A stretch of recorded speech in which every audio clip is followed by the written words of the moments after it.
NCERT geography class 6 chapter 4 मानचित्र। आप पिछले अध्याय में ग्लोब के महत्व के बारे में पढ़ चुके हैं। ग्लोब में अध्ययन की कुछ सीमाएं होती हैं।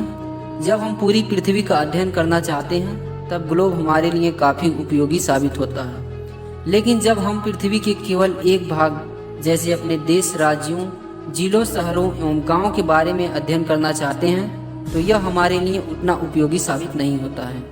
ऐसी स्थिति में हम मानचित्र का उपयोग करते हैं। मानचित्र पृथ्वी की सतह या इसके एक भाग को पैमाने के माध्यम से चपटी सतह पर खींची गया एक चित्र है, लेकिन एक गोलाकार सतह को पूरी तरह से चपटा करना असंभव है। मानचित्र हमारी विभिन्न जरूरतों के लिए आवश्यक है। कुछ मानचित्र एक छोटे क्षेत्र को एवं कुछ तथ्यों को दर्शाता है। दूसरे मानचित्र में एक बड़ी किताब की तरह तथ्यों हो सकती हैं। जब बहुत से मानचित्र को एक साथ रखा जाता है तब एक एटलस बन जाता है। एटलस विभिन्न प्रकार तथा अलग अलग पैमानों से खींची गई मापों पर आधारित होता है। मानचित्र से हम एक ग्लोब की अपेक्षा में हम ज़्यादा जानकारी प्राप्त करते हैं। मानचित्र विभिन्न प्रकार के होते हैं, जिनमें से कुछ के नीचे वर्णित किया गया है। भौतिक मानचित्र पृथ्वी की प्राकृतिक आकृतियाँ जैसे पर्वतों, पठारों, मैदानों, नदियों, महासागरों इत्यादि को दर्शाने वाले मानचित्र को भौतिक या उच्चावच मानचित्र कहा जाता है। राजनीतिक मानचित्र शहरों, नगरों, शहरों तथा राज्यों, गांवों और विश्व के विभिन्न देशों और राज्यों तथा उनकी सीमाओं को दर्शाने वाले मानचित्र को राजनीतिक मानचित्र कहा जाता है। थीमेटिक मानचित्र कुछ मानचित्र विशेष जानकारियाँ प्रदान करते हैं, जैसे सड़क मानचित्र, वर्षा मानचित्र, वन तथा उद्योग आदि के वितरण दर्शाने वाले मानचित्र इत्यादि। इस प्रकार के मानचित्र को थीमेटिक मानचित्र कहा जाता है। इन मानचित्रों में दी गई सूचना के आधार पर उनका उचित नामकरण किया जाता है।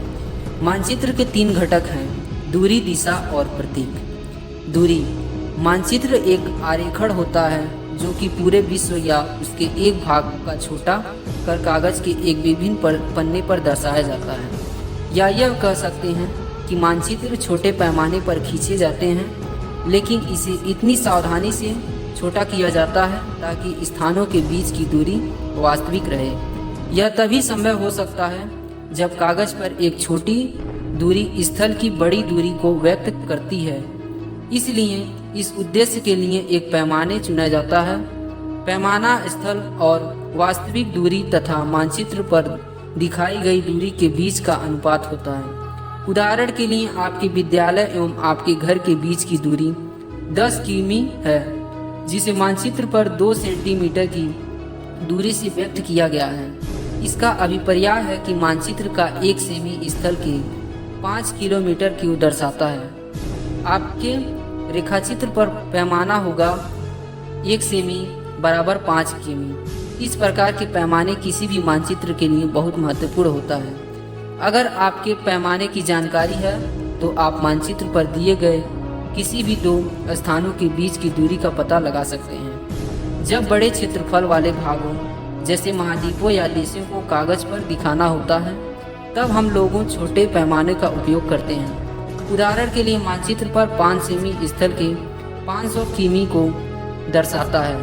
इसको छोटे पैमाने वाले मानचित्र कहते हैं। जब एक छोटे क्षेत्रफल वाले भाग जैसे आपके गांव या शहरों को कागज पर दिखाना होता है तब हम बड़े पैमाने का उपयोग करते हैं। जैसे स्थल पर 500 मीटर की दूरी को मानचित्र पर 5 सेमी से दर्शाया जाता है। इस प्रकार के मानचित्र को बड़े पैमाने वाले मानचित्र कहते हैं। बड़े पैमाने वाले मानचित्र जैसे छोटे पैमाने वाले मानचित्र की अपेक्षा अधिक जानकारी प्रदान करते हैं। दिशा अधिकतर मानचित्रों में ऊपर दाहिनी तरफ तीर का निशान बना होता है, जिसके ऊपर अक्षर U लिखा होता है तथा तीर का निशान उत्तर दिशा को दर्शाता है। इसे उत्तर रेखा कहा जाता है। जब आप उत्तर के बारे में जानते हैं तब आप दूसरी दिशाओं जैसे पूरब, पश्चिम तथा दक्षिण के बारे में पता लगा सकते हैं। चित्र 4.2 में 4 मुख्य दिशाओं उत्तर, दक्षिण, पूरब एवं पश्चिम को दिखाया गया है।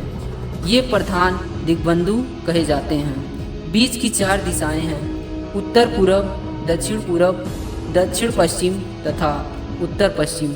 के बीच वाले दिशाओं की मदद से किसी भी स्थान की सही स्थिति को पता लगाया जा सकता है।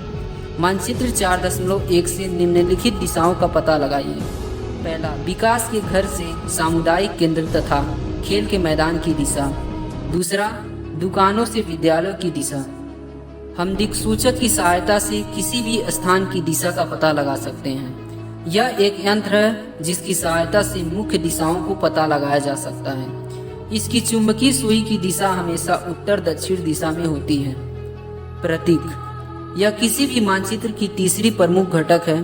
किसी भी मानचित्र पर वास्तविक आकार एवं प्रकार में विभिन्न आकृतियां जैसे भवनों, सड़कों, पुलों, वृक्षों, रेल की पटरियों या कुएं को दिखाना संभव नहीं हो पाता है। इसलिए वे निश्चित अक्षरों, छायाओं, रंगों, चित्रों तथा रेखाओं का उपयोग करके दर्शाए जाते हैं। ये प्रतीक कम स्थान में अधिक जानकारी प्रदान करते हैं। इन प्रतीकों के इस्तेमाल से द्वारा मानचित्रों को आसानी से खींचा जा सकता है तथा इसका अध्ययन करना आसान हो जाता है। अगर आप एक क्षेत्र की भाषा को नहीं जानते तथा आप किसी भी दिशाओं के बारे में भी नहीं पूछ सकते हैं, तब आप इन चिन्हों की सहायता के द्वारा मानचित्र से जानकारी प्राप्त कर सकते हैं। मानचित्रों की एक विश्वव्यापी भाषा होती है जिसे सभी आसानी से समझ सकते हैं। इन प्रतीकों के उपयोग के संबंध में एक अंतर्राष्ट्रीय सहमति है।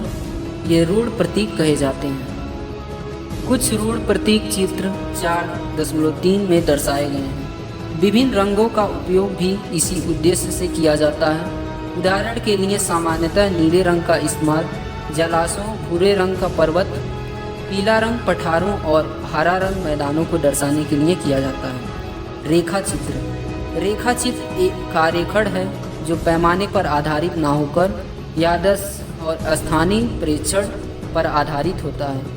कभी कभी किसी भी क्षेत्र एक कच्चे आरेखण की आवश्यकता वहीं के स्थान को दूसरे स्थान की अपेक्षा दिखाने के लिए होती है। मान लीजिए कि आप अपने मित्र के घर जाना चाहते हैं लेकिन आपको रास्ता की जानकारी नहीं है। आपका मित्र अपने घर के रास्ते को बताने के लिए एक कच्चे आरेखण बना सकता है। इस प्रकार कच्चे आरेख को बिना पैमाने की सहायता से खींचा जाता है तथा इसे रेखाचित्र मानचित्र कहते हैं। खाका, एक छोटे क्षेत्र का बड़े पैमाने पर खींचा गया रेखाचित्र खाका कहा जाता है।